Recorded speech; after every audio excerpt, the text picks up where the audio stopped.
Happy days. Brilliant, very good.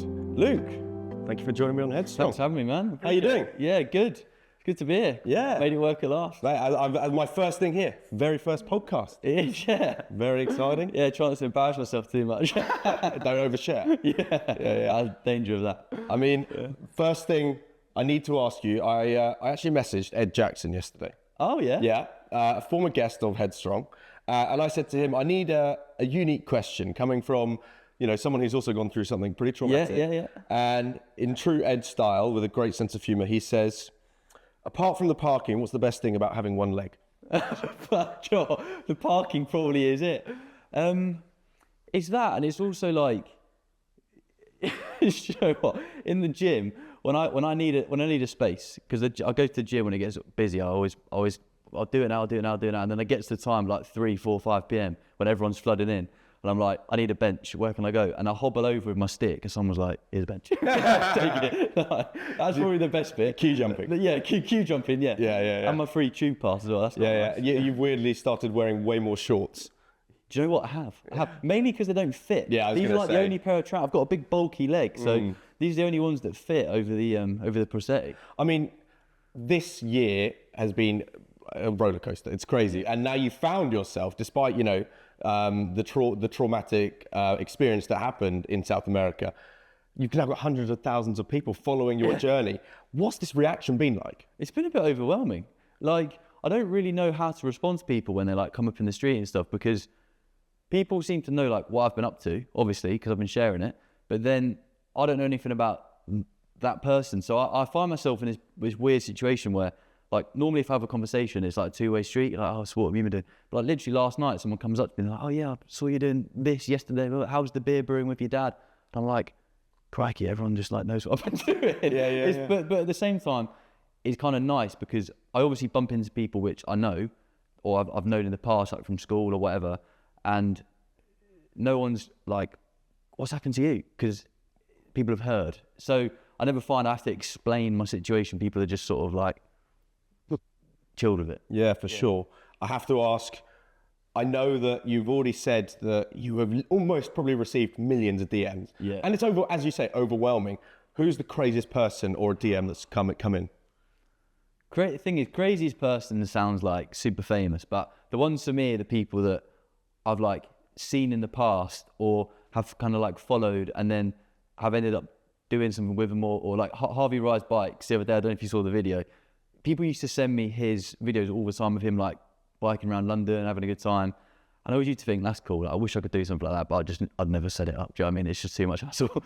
And then he sent me a text like, do you fancy me going for a ride? And I was like, yes. And I found myself sat on the back of his bike before I'd even seen his face, just thinking like, this is bizarre. Like, we've just come full circle. Yeah, it's like bucket list stuff almost. Like, because 6 months ago you'd have been like, I'm not doing that. Yeah, well, That's cool to see. Why would I be on the back of his bike? And now there I am telling people what's going on. But then there's also like people who have reached out offering help and advice, and a couple of people have been real vocal about their experiences. Millie Pickles has been amazing. Like, she came to visit me in hospital, and I didn't really know she was before, but since then I've become super close friends with her, and like she's just been amazing. And then like previous Paralympians, Richard Whitehead, like just people I would never have interacted with.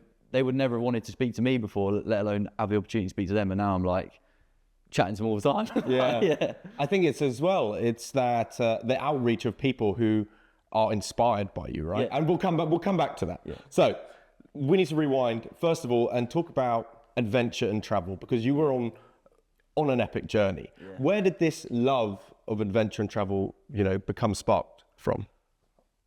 I think so when I was younger, my dad used to refer to me to his mates as the boy of 1,000 questions. Like, I would just constantly, if there was something going on, it would always be, why is this happening? What's going on?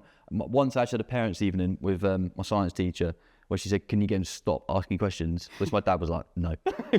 Because I would just be so inquisitive about the world, trying to like work out why things were happening, what was going on. And that just filtered into my adult life, and it became a desire to find out what's going on in new countries, new cultures, exploring food. It just gets me going. I absolutely love it. Yeah, just stimulating. Yeah. And it sparks all the senses, right? Yeah, exactly. Yeah, it's so exciting.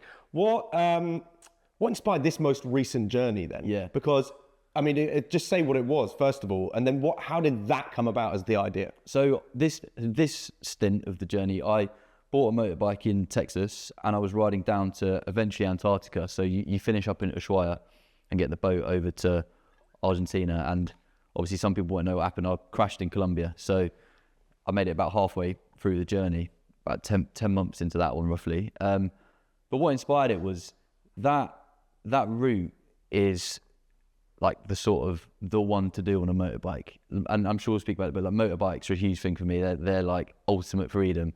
And I don't know if you've seen The Long Way Down, like the Ewan McGregor, Buddy Bournemouth thing. Yeah. So they did the US down to Ushuaia, and that became like the sort of holy grail of adventure travel.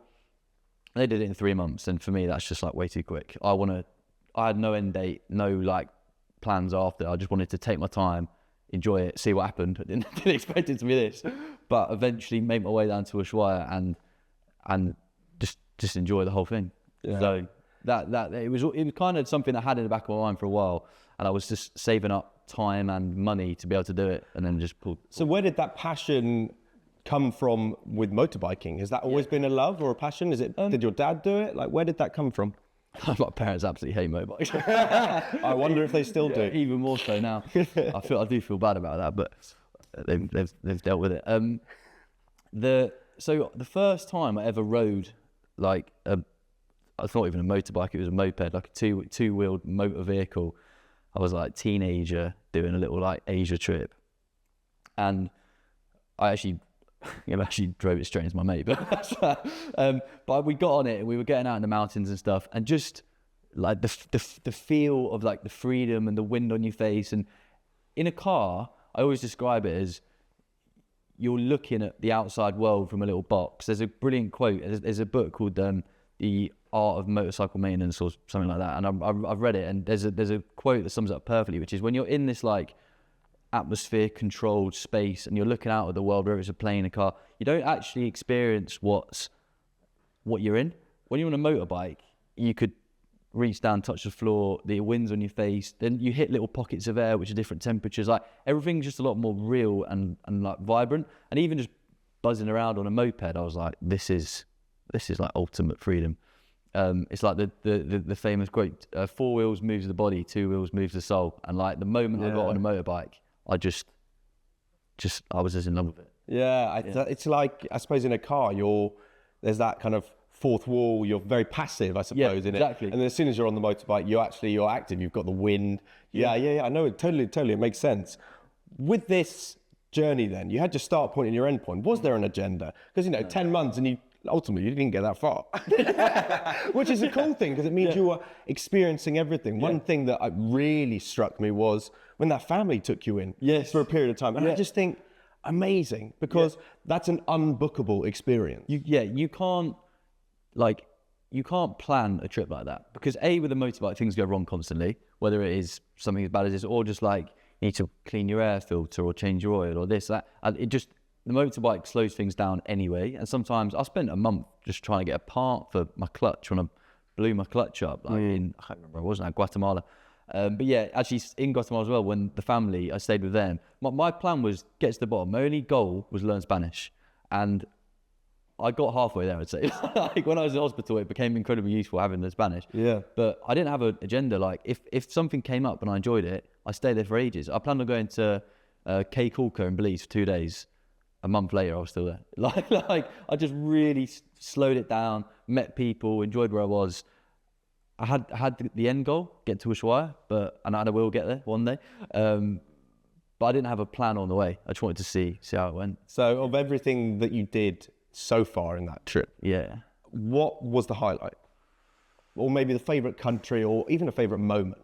I've got a moment which stands out to me as like, it doesn't really, if I explain it, you won't be able to fully feel it because it was one of those things where I'll explain. I was in the mountains in El Cocoy. It's like about 5,000 meters up. There's like a glacier. I've not seen anyone for about 5-6 hours. I'm just completely on my own in the mountains. Like if I crashed there, that would have been game over because no one's ever going to find you. And it's a national park. There's a bit of off-road, bit of trailing, and you get into the mountains. and the sun started to set, and I found myself just like hysterically laughing. I was like, what is going on? Like, maybe it's the altitude, like what's going on? And then for the first time in my entire life, I don't think I've actually really spoken about it, I started crying, and I was like, what is going on? Like, I'm just so overcome by like happiness, and it was caused by like nature and just the scenery and this moment I was in. And I came back from that trip, obviously it was within the greater trip, but I was about a week in the mountains, and I just felt revitalized. I hadn't been on my phone, I hadn't done anything other than just ride. I normally listen to music when I'm riding, no music, just like earplugs in, fully at one with like what was around me. And it was like quite a spiritual, just immersed in this thing, experience. I mean, that sounds insane. It was unbelievable. Like proper pinch me moment, but caused by nothing. Yeah. You know, literally, just existing. Just being in the world. In bliss. Yeah. Yeah, that's awesome, man. That's really cool. Right, if you're happy to and comfortable to, I want to talk about the accident, because ultimately, from what you've documented yourself, there's quite a big blur. It is. So what's the last thing you remember before that, and then what's the after? So I've actually got a photo of the last thing I remember before that. So that day, I wanted to drive I was up in North Colombia, and I wanted to drive down to Medellin. So I set off like very early in the morning, because there was a very long straight bit of road for like 2 hours, and then you got into the twisty, fun mountain roads. And I did the boring stretch. I took a photo in the petrol station, because obviously in the UK it was like the middle of the day, but in Colombia it was super early. So I sent a photo to my mates, just like topping up at the petrol station, just like smiling, happy.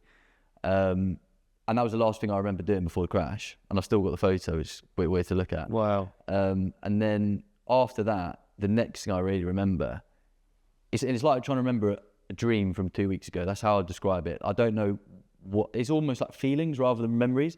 But I remember somebody being there, like telling me not to move. I think in Spanish, but if this guy was here right now, I wouldn't have a clue what he looked like. I wouldn't be able to point him out in a crowd.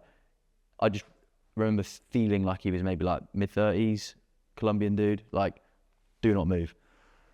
And then nothing again until I was in somewhere with like a wooden roof, and I was getting wheeled through, and I remember just thinking, this ain't great. Like, something's gone wrong here. But then also thinking, this place has a wooden roof. Can't be like a particularly legit hospital. I've still got no idea where that was. I think it was like maybe like a little rural clinic or something. And then there was these were all just like little flashes of memory. For sure. And maybe one day it'll all come back, but I doubt it, because I think I did lose consciousness and stuff. But I remember there being a woman there, and I was just saying to her, like, quiero dormir, like, I want to sleep. I just don't want to be a part of this. Like, whatever happens. I just want to wake up. Someone else has dealt with it.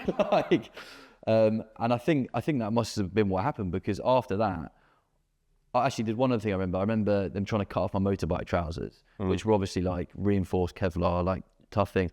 And I remember just thinking, have fun doing that. You ain't going to get those trousers off. Like, so that I've got like those 4 flashes of memory. Yeah. And then the next thing that happened was I woke up in another clinic, hospital, and they'd driven me somewhere.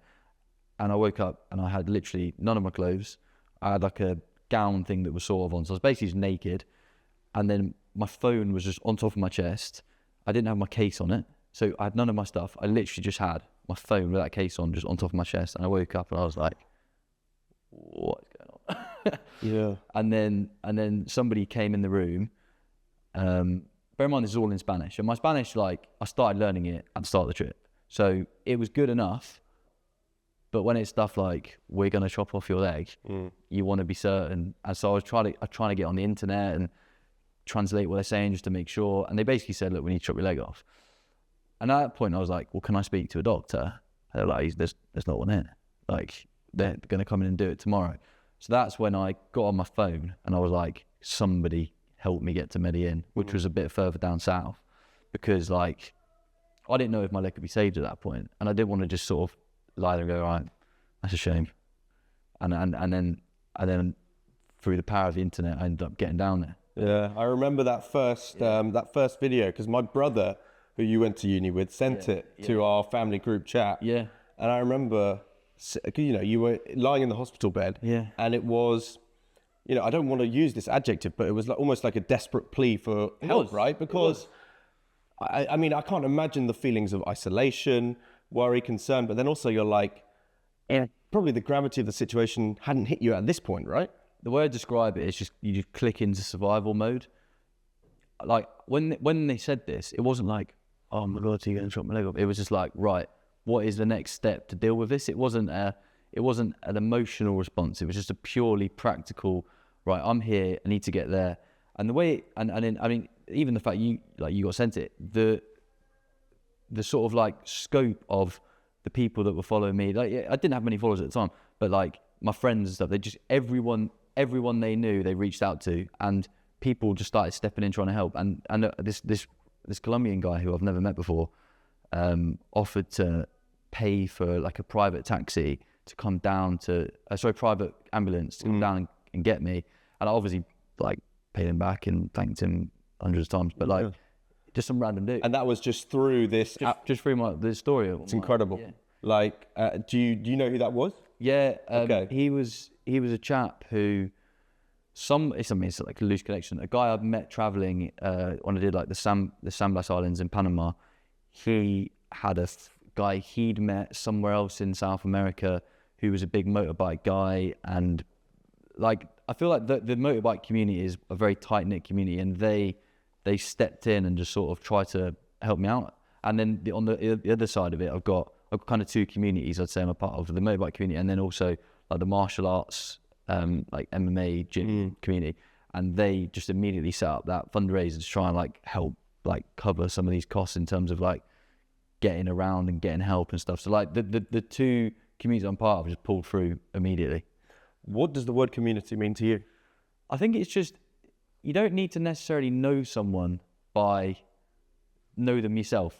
It's if you have shared interests and common ground, if they're in need, you just step in and help them. And I would have, in the past, I've done it for other people through helping them with various things, but also I've received help from like those communities before. Like when my bike's broken, the motorcycle community is international. Whether it's like you're on a big Harley ripping it through the US or you're on a little 125 in Thailand, people are passionate about their bikes. And I've had many occasions where I've had issues with my bike and people have just stepped in and helped. Or like, I know a guy who knows a guy who knows a guy, and you end up on a little wild goose chase around, I'm thinking of one big one that happened around like rural Panama, and I managed to just get my tyre fixed. It's just like, people just come together and help each other. At what point did the gravity of the reality set in? Was there a moment that switched from the survival mode? Yes, and then you did manage to get to Medellin, which is great. But when was the like, okay now this is something I need to tackle now. This is fucking serious. Do you know what? I don't think it was for a while, because that survival mode thing didn't stop. I obviously crash, get to Medellin. That was like step one. And then my friend Jack was immediately in Medellin when I was there. So he was then started taking on some of the load, and he's like a hero. But we then had the thing of, do you need to actually have your leg amputated? And I was like, you're not chopping my leg off. Like, it's just not happening. Sort of demanded a second opinion, as you would. Yeah, of course. It's not a light decision. It's not like a common cold. Yeah. So the like big dog vascular surgeon came in, and he was like, yeah. And from what you've documented, they said, look, we can do our very best to keep it, but it's just going to cause you more and more problems. Is that right? Actually, so that's what I thought. But they told, and I was chatting to my dad about this last night, they actually said to my parents, because they were not even in Colombia at the time, they came, but they said, if we don't chop his leg off, he will die. Which, hearing that now, I'm a bit like, well, good job we chopped it off. That's the old light-hearted way and your personality reacting to it. Yeah. But that is, if you actually reflected on that literal phrase, you're like, wow. Yeah. Because, and it's kind of a bit grisly to even discuss, but my mate Jack said, like, I obviously barely saw it, but it didn't, from what I remember, it didn't look in a good way. And I've seen the X-ray, and trying to actually make bones out in it is challenging. It's just like, just shattered. Yeah. So that there was no way of saving it.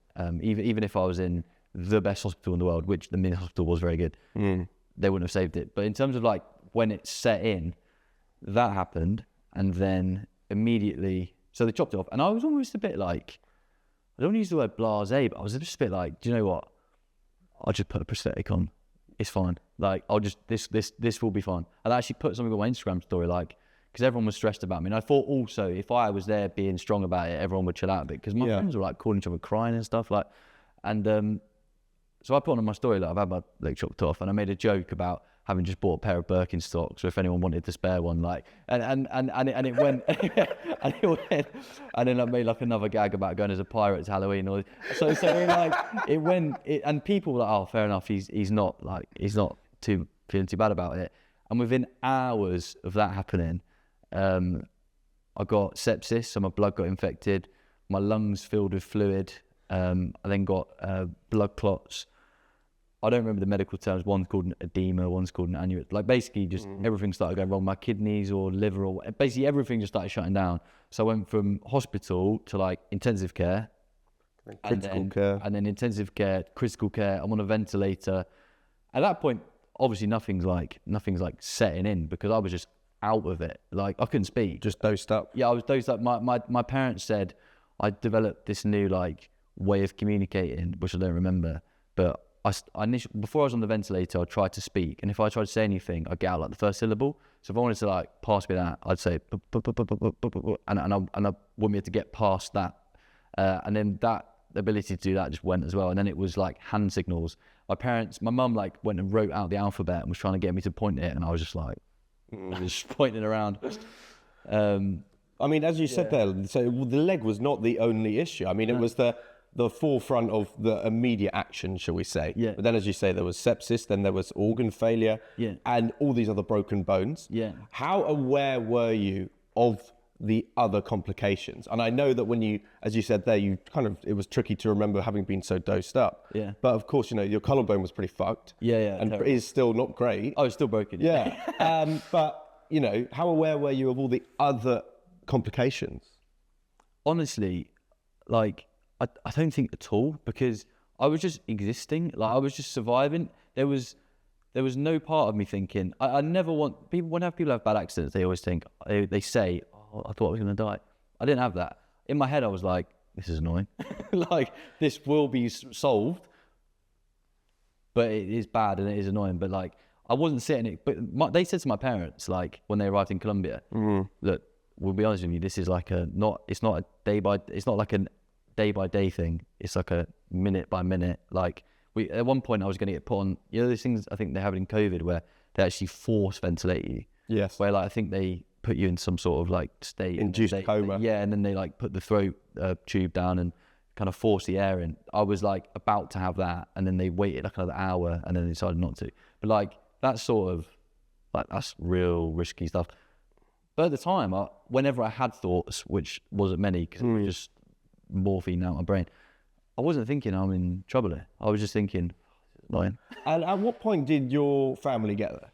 I think it was about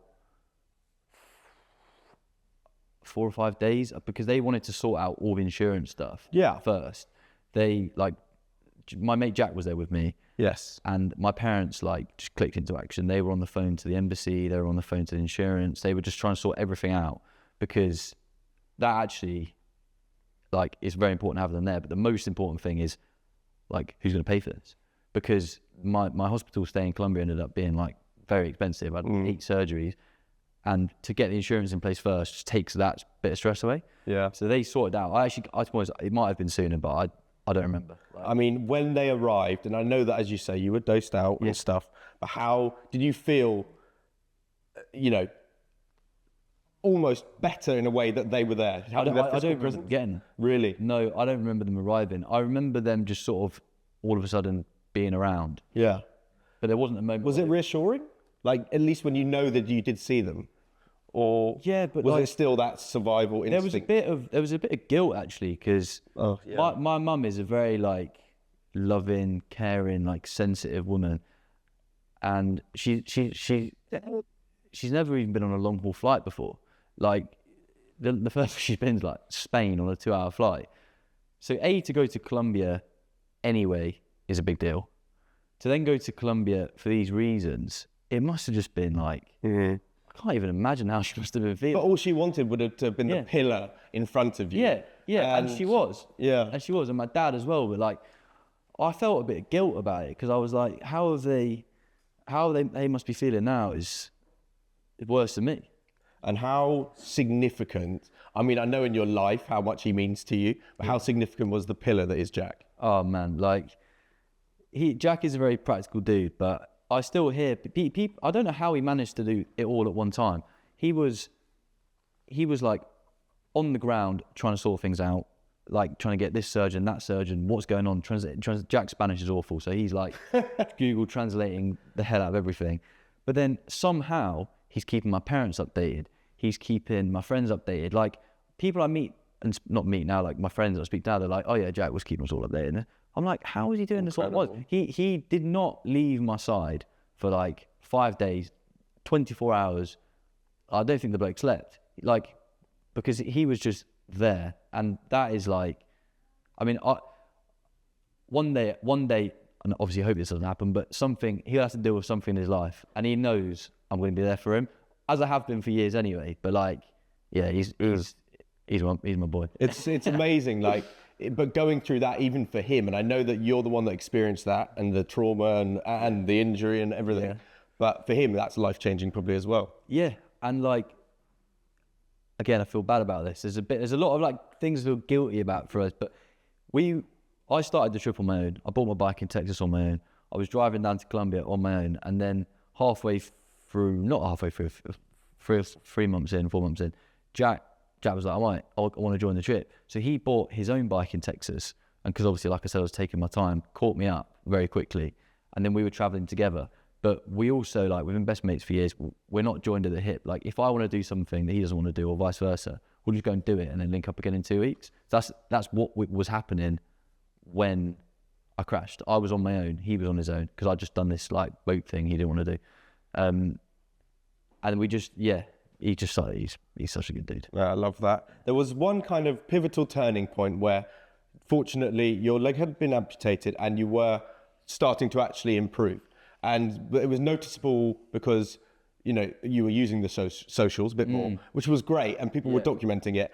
And this online community grew, following you, immense interested in obviously what's happened, the amazing support that everyone was providing, but also like your amazing attitude to what was going on. As you've kind of said there, you know, this is a bit annoying, but you know, what did that encouragement and support mean to you? Because that was still fresh and raw. Well, it started off, like, putting things on social media was nothing to do with like trying to get anyone to follow it. Why would you even care in that situation? My parents and Jack couldn't keep everyone updated. And I remember there was a time when I came round, it's actually not a particularly nice story again, but I'll tell you that I had the ventilator on, and the only way I could describe it is it forces like air. And if you try and then catch your own breath, you can't, because it's like you're trying to breathe, like it really takes it away. So I remember like coming out of a little induced drug moment, and I remember trying to catch my breath and like kind of panicking and not being able to, but then I was breathing because it was forcing it in. And then I just felt this like feeling like I was going to be sick, and I was like sick in the ventilator, and my dad was there and he just ripped it off my face. And that kind of like being sick moment like almost sobered me up a bit, and I was like, what is going on here? And I spoke to my dad for like, I don't know how long, maybe like 5 minutes, and we actually spoke. I was like, this ain't great, is it? We caught up, and he said, what do you want me to tell people? Like, everyone you know is trying to contact me, Jack, your mum. What do you want me to say? Like, do you want me to explain the full situation? And I was like, Dad, just tell the truth. And honestly, like, if you can't reply to everyone, you've got my phone, you know the code, just put something on my Instagram. And there's the video he put on. Yeah, I know the one. Now got like 30 million views. Because it just like, people see that and they're like, what's happened to this dude? And then it kind of just snowballed from there. And it's turned into something a bit different now, which I don't need to keep my friends updated anymore because I'm pretty bad at replying, but I do reply to them. And now people say they take a bit of like support and encouragement and get a bit of motivation from it. So I'll just carry on doing it. Yeah, no, I love that. Yeah.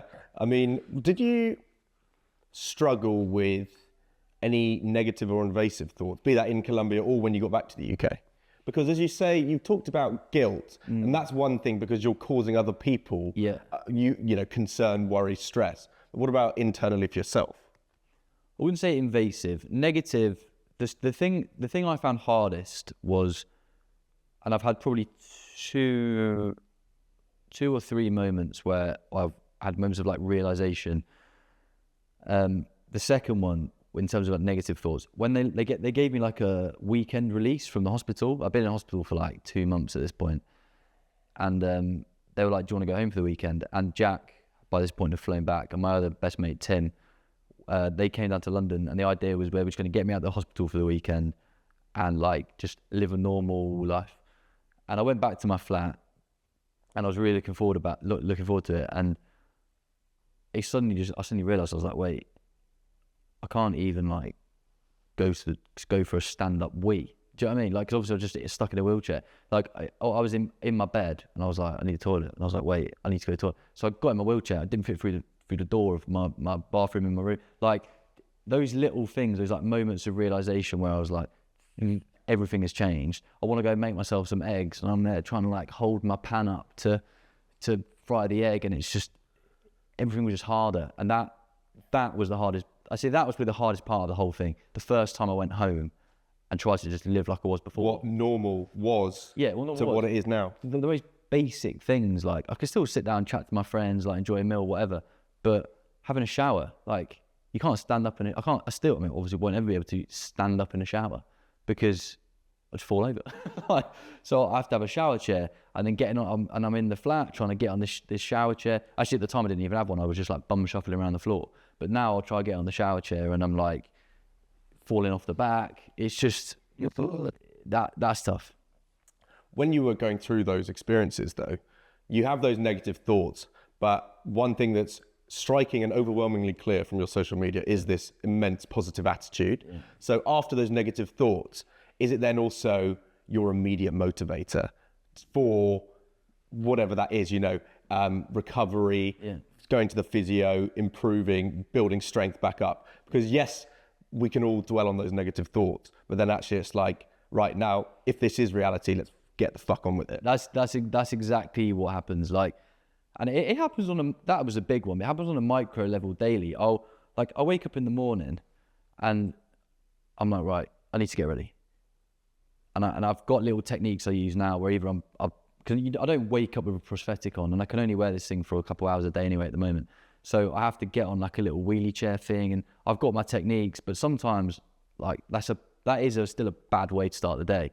So I start the day on a bit of like a bit of a slog. Yeah, and then and it's always the remedy I've used. It's just like getting after it and getting active. So what I tend to do is just get down the gym ASAP, and I'll get I'll either go with my mate Tim, or I'll get my tunes on, and the ski erg machine. Yeah. Because I've got my balance has got a bit better now, so I can do it with one leg. So I just stand up on the ski erg, and I just those thoughts just thrash them out on the ski erg. Love that. And then after the gym, I feel fine, and that's it for the day. I'm good. So how early did you get up? Say for today, for example, like did you go to the gym before? No, I'll probably do it tonight. But to go, doing that, like it's changed your morning routine, and obviously as time goes on, you'll get better and better with it. But what's that start of the day? How long does it take? Well, yeah, like obviously we met this morning at 9. Back in the day, like you probably allocate an hour max for getting up, getting ready, having a shower, eating breakfast. Now, like 2 hours. Like I need to get up early because I don't even realize how long things are taking. You can't rush it. But if you do start to rush, that's when things happen, which have happened. Like, because when I'm not with a prosthetic on, it's either wheelchair or hop around on crutches. And if you go a bit too quick on the crutches, or you're not paying attention, or you're in a rush, you fall over. Like I did it the other day and smashed my head on the wall. It was like whiplash for about 3 days, because like I know I've not got a leg, but my brain still thinks it's there. So a lot of the time I'll try and balance myself with the leg, and then I'll start just falling over that side. And if you can't catch yourself on a crutch, on the floor. It's happened about 3 times now. So how do you keep this strong positive attitude? Like mindset. Yeah. Because mindset is an amazing thing, which no doubt you already had before, but after something like this, people would take a wobble. And I know that you probably do, as you've shared, got these negative thoughts, every now and then. Yeah. But it's overwhelmingly pretty positive. Yeah, I think, and I've spoken to the doctors about this in the rehab unit and stuff, and they say people tend to go one of two ways when something really bad happens. You do either just like let it just overwhelm you and that's all you think about and you just wallow in self-pity, or you just kind of have to go, right, well, I can't change this now. And I wouldn't even say it's like a technique I use. I just go, I literally, since the start, I've just been, it's not going to grow back. Like, I can't actually do anything. You're not an iguana. Yeah, I wish I was, starfish or something. Let's grow another leg. And over time, I know it will get easier. Right now, like I said before, this prosthetic is very challenging. Yeah, but you're learning to walk again. Yeah, exactly. But in 2 years' time, I hope I'll just be walking around like you are. My leg will just look a bit cooler. I'll have a carbon fibre leg. Yeah, I love that.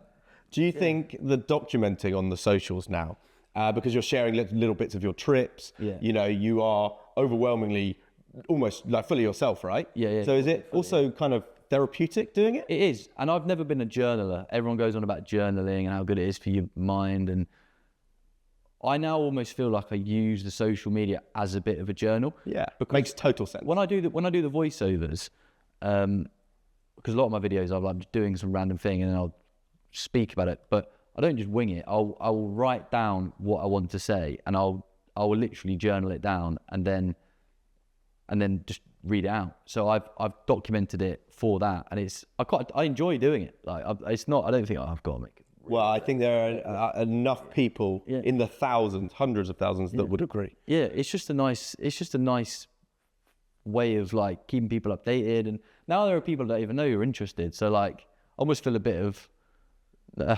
loyalty towards them almost. I need to let you know what's going on. You were on this epic journey, and there's been this extreme shift. Do you feel like your sense of purpose has changed? No, I would say it's just become more. If it was, so I'll explain what I think it is. In my goal in life isn't to earn loads of money, isn't to be famous, like have a good-looking girlfriend. I'm not bothered about that. I just want to have an interest in life. That's been my goal throughout. Like when I was a kid, all I wanted to do was like get to the end of my life and be like that or spend that well. And whilst this is a bit of a unexpected turn, it's still pretty interesting. Like it is interesting. We're sat here doing this. If this hadn't happened, we wouldn't be. There's people that I speak to, I meet up with, opportunities I've got now, which I wouldn't have had before. So am I still achieving my life goal? Yeah, I am, because I'm living an interesting life. It's probably not quite as interesting as motorbiking down to Antarctica, but it's all right. What was your mental health like before the accident and growing up? Like, were you aware of your mental health? Was it something that you kind of looked after, or was it always kind of pretty decent? I wouldn't say I've ever really been, especially as a child, I wasn't like aware of mental health. I've always been quite like, I wouldn't call it a single-minded, like very just one-track focus, like this is the thing I'm doing. And some might say headstrong. Headstrong, yes, literally, yeah. It's if I've got a goal or something I want to achieve, I'll laser focus on it to the point where actually like people haven't in the past have been like, have you got ADHD? Like healthcare professionals. But even if that is the case, like because I'll focus on one thing and everything else can just like disappear. Yeah, I'm the same. And that goal has changed throughout my life. Like I'll have a new one and then that will be the goal.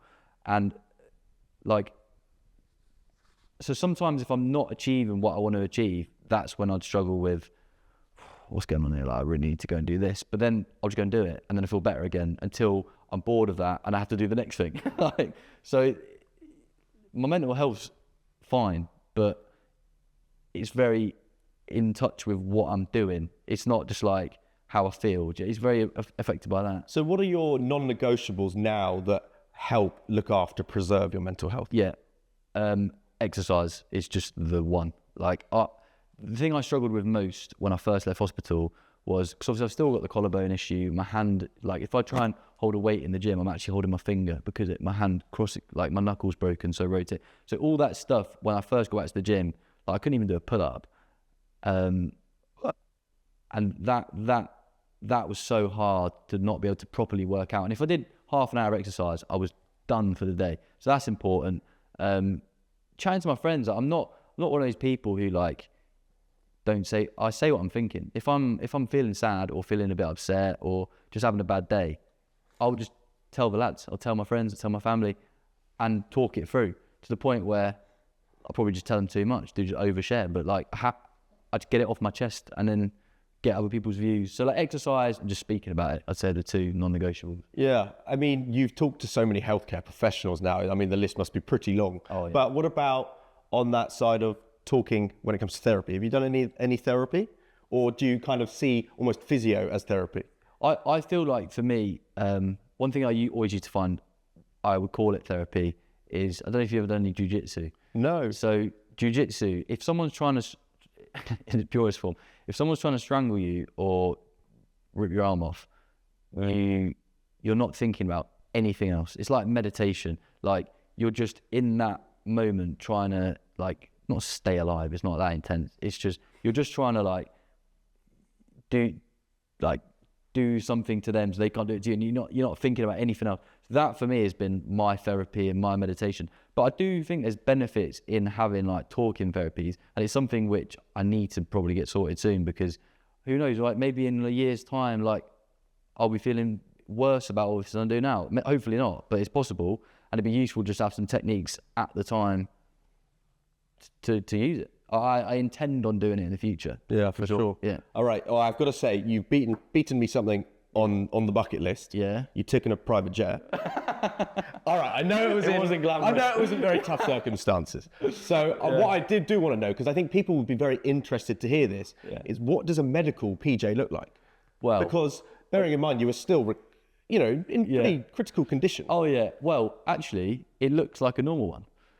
But the only difference is they've decked it out as a hospital. So, quite a funny story. I was on this private jet, right? All paid for by the insurance. I'm not rich, but I'm lying on this rock hard stretcher, having like the most uncomfortable flight I've ever had in my life. But I'm looking up, and you look down, it's a hospital. You look up, and it's like gold trim, cream, just looks like a private jet. And I'm thinking, that just doesn't the top doesn't match the bottom. And I was speaking to my dad, because my dad was on it with me, and he was like, by the way, mate, like the toilets are gold, like everything in it is super flashy. So we said there was like 3 pilots and 4 or 5 medical people on the plane, and we said, like, where is this private jet from? And it turns out they bought it from a Qatari prince. Wow. They bought it from the Qatari royal family. The guy had the jet for like 2 years and goes, I want a new one. So the Luxembourg Air Ambulance, which is the company that were doing it, I just bought this jet and decked it out as hospital. But it wasn't glamorous at all. I know. It's the most uncomfortable flight of my life. I know, but it had. Yeah. I mean, it was quite literally had to be done, right? Yeah. I don't think BA would have kind of had you. No.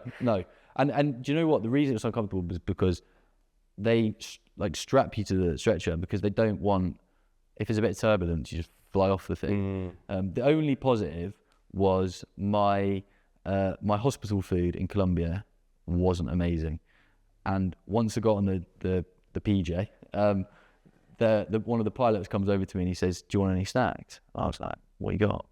And he literally just came out with like a basket of goodies, and I just annihilated them. Did a Harry Potter and just went, "I'll take the lot." I'll take the lot. Yeah, I don't eat sweets, chocolate that much. So maybe I have a couple of chocolate bars a week, just because I feel a bit crap after eating them. But on that private jet, I think I ate like 10 packs of M&Ms or something. I'll just go shoveling them in. Mate, I think if anyone deserved it, I deserved it. Yeah. I think that's fair enough. Yeah. I mean, we often hear complaints about healthcare systems, particularly in this country, because we're very good at complaining.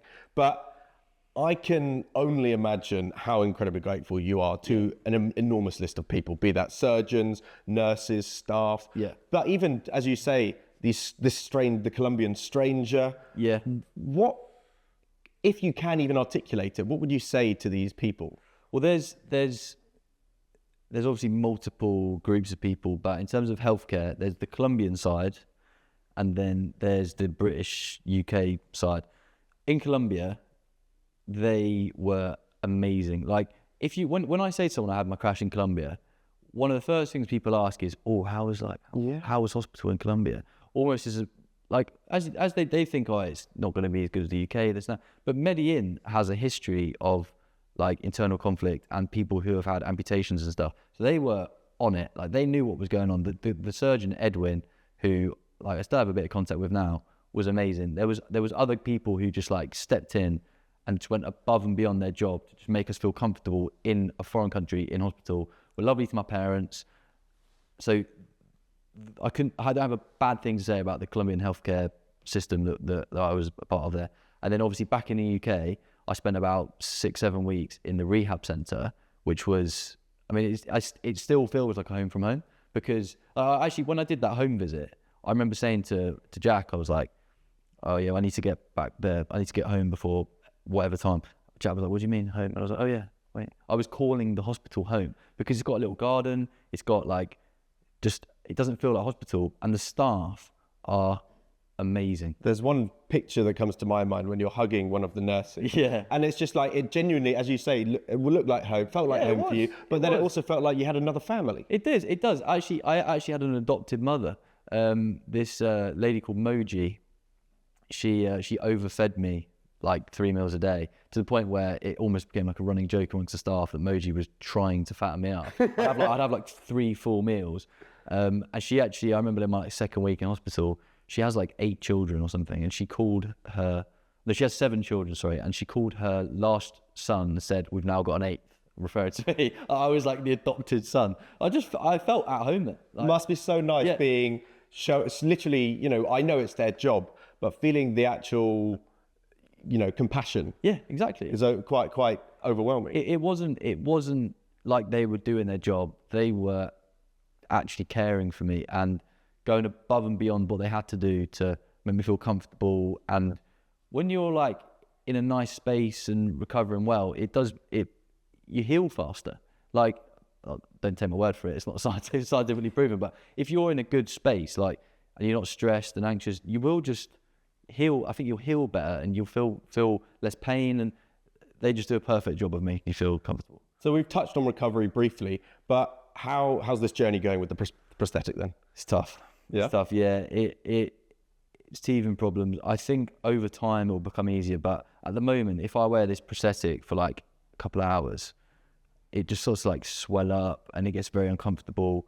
I've been recasted for a new one, but when in your first few, well, I say it's then obviously about a year to 2 years as an amputee, other people call it different things. I just call it a stump, right? What's left of my leg, that shrinks down loads. It was very like bulbous initially, and it shrinks. So what that means is the prosthetic never fits, because it's like even your feet change shape, your hands change shape. You put your ring on one day and it fits, the next day it's loose because your hands are cold. Or that's the same thing with your stump.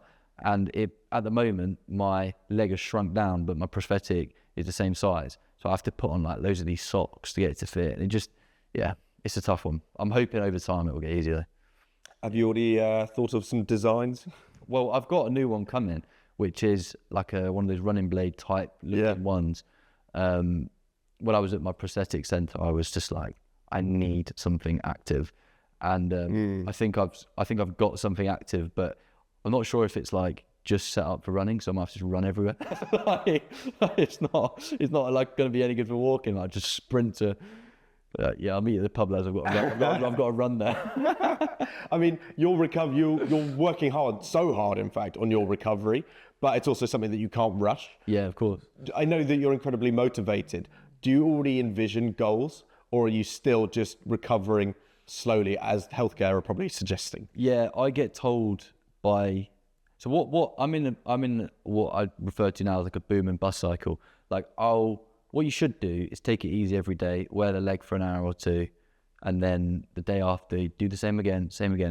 I'll wake up one morning and I'm like, oh, the leg, no, it's not too swollen today. I'll whack the leg on and don't take it off for 12 hours. I get to the end of the day, like, that was a wicked day. Then I wake up the morning after and I literally can't put the leg on. Yeah. And it's my own fault, but I just get a bit carried away, and I'll go for like a walk around like near where my parents live, and I'll come home and, oh, do you want to go gym, this, that, and I've done all these things in one day, but then just because I've basically stolen it off of the future days.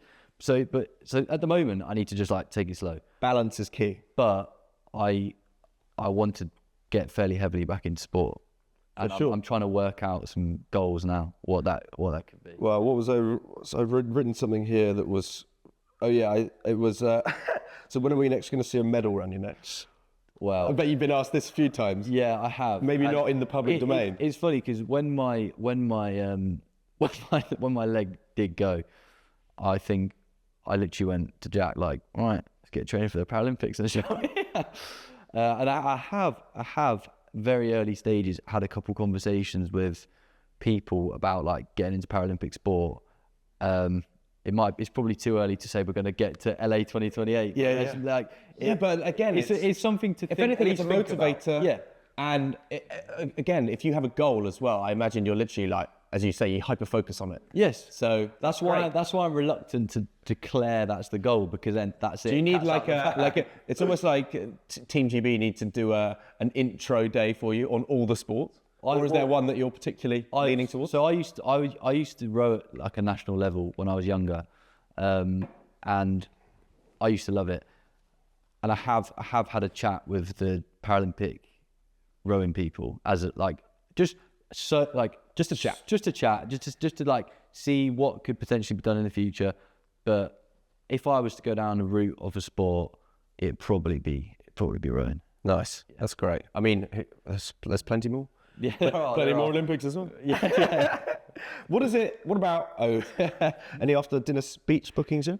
Funny you say that, actually. The company I used to work for have now said potentially they'd want me to go and do like a speech or some event, which is like quite poetic, really. Yeah, yeah. Because like, you worked in the city and got enough cash to do your trip, right? Yeah, exactly. I mean, that's a lovely full circle in a way. It is, isn't it? Yeah. How amazing. Yeah. Will you do it? I probably, yeah. I'd go. They probably want me to go in and just say to everyone, look, don't leave this place of work, or look what could happen. But I'd like to do it, yeah. Yeah, for sure. What about strangers recognizing you? You've talked about the social media side of it, the amazing DMs, but in public, people are recognizing you. Yeah. What's that feeling like? And where's the craziest place someone's just started talking to you? So I've finally sort of like got to be used to it, and I know how to react to it. But at the time, I found myself getting like not dragged into, because I like chatting to people, but I find myself just there speaking to someone for ages every time anyone goes, I've seen your thing, and I'm like, oh nice, but what are you like? What are you doing around here? Do you live here? And then I realised that like people are just happy for you to be like, oh cheers man, I really appreciate the support. You don't have to ask them everything back. Do you know what I mean? So that's what I initially was just doing all the time. I remember once I walked through St Pancras Station, I actually missed my train. Just 3 people came up to me from the tube to the train. And then I was sat on the train like, right, I need to probably just stop like chatting for so long every time. Yeah. But I like it. It's nice. It's just weird. Like, it's not something I've ever done before in my life. Yeah, it's just a completely different experience. Yeah. It's cool though. It's odd. So you must, with these personal goals already of sport-wise, there's also this thirst for travel and that passion. Yeah. I mean, you've already mentioned on socials that you want to finish this trip. Yeah. I mean, how are you going to fit this all in? That's a good question. But ultimately, have you already started planning? Was going to be my question. So, obviously Jack was with me on a crash, and I said to him, you have to finish this trip off without me. Like, please. He quit his job. He like sold all his stuff. He was on the trip, like trip of a lifetime. And then I crashed. And I was like, dude, please just go. I didn't want that on me that he hadn't finished it. And then we started speaking about the future. And I was like, I actually think I will finish it myself. But then the moment I said that, Jack was like, I'm not doing it now then. I'll wait. I was like, Jack, please don't do that. Like, just go and do it. And he hasn't. He flew back to Ecuador on the flight that he had booked. He went and parked his bike up in storage, and he's flown home, and he's now trying to find a job. Wow. So I owe it to both myself and Jack to get that trip finished. That's insane. I mean, I don't want to talk about the future and what those emotions will be like, but that's gonna I imagine though that first day is going to hit pretty hard. Oh yeah. I mean, even getting back on a motorbike was difficult in some way. Like this thing has taken so much from me, but it's also given me so much. And Do you feel more vulnerable now? I'd say so. Yeah, I'm much more aware of danger. Like even if I'm in a car, I'm in an Uber, and it's settled down a bit. When I first left hospital, when anything happened around me, it just alerted the senses. Like I was sat in a pub garden the first time I went out of the hospital for a little like couple of hours with my parents and some friends, and a bus came past, and I heard like a child laughing in the distance, and I like jumped out my seat and I was like, "What, are you all right, mate?" And my brain had gone to bus, child got run over. Like I know that sounds really strange, but that's settled down now. But I've still got like if I see a cyclist like driving around a car, I'm like, "Oh, be careful." My awareness of danger has become a bit more PTSD. fine-tuned. Yeah, maybe, yeah, but it has settled down. Like when I first left hospital, everything was intense. Even sitting in the pub, people speaking, people being there. Like I've been used to being in a hospital room, and then all of a sudden it's like I'm an alien. What's going on? This is not normal. But it's chilled out now. Yeah. So, any big ideas coming that you can share? I know we've got the... I'm looking over the publicist. So be careful. Well, that you can share. There's I mean, I'm not asking you to fill out a Times bestseller just yet. Well, maybe next Christmas. One thing that I think would be cool and is sort of in the works is if I do go back and finish off this trip, it makes quite a good story. And film it. Yeah, and there's some guys who I'm now like very friendly with who have been actually filming throughout my time in hospital as well. Not loads. Like the day I got my first prosthetic leg, they came to film, and like the first time I got back on the tube, they came to film. When I got my wheelchair, it came to film. So just like key milestones, they've documented it, and that footage will be invaluable if I eventually go and finish the trip. And like I mentioned, a long way down earlier. Let's make 2.0. Yeah. I think what's really exciting about the whole thing is, as you say, there's also this incredible footage that you have actually firsthand. Yes. And I think whenever you do watch documentaries, you see all the the amazing professional stuff partnered with all this amazing, seeing your trip before, your own socials and vids and stuff. I think it's a nice story. It's exciting. Yeah. Despite the circumstances. All right. I had to ask. Can we have a look at the prosthetic? Of course you can. Yeah. Yeah. I wanted. I'm not going to take it off. No. See the. So is it heavy? Because I think when I first got it, I thought it was heavy, but actually, apparently it's only about 2 kilograms. Fair enough. I describe it when someone says, "Oh, what does it look like?" I say it looks like a bit of scaffold pole with a foot on the end. But you see, at the moment, this thing's very bulky. So like, I've got like 5 socks on in there. So eventually, this will slim down, and it'll look a bit more streamlined. Okay. But I think it looks quite cool. Yeah, I think it's cool. I think it's quite cool.